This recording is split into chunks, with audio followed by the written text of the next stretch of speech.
Hey guys, in this video I will show you how you can change a default installation folder on Xbox app on PC. So without further ado, let's get started.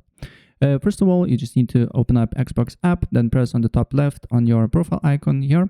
Then you need to go to settings.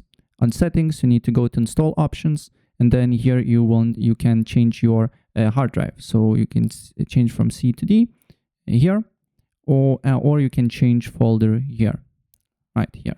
And if for some reason your other external drive do not appear, what you can do here is to open up your PC, then look for disk C, and then look for Xbox games, and just drag this Xbox game folder to your other hard drive, and then the games will be installed on that particular drive.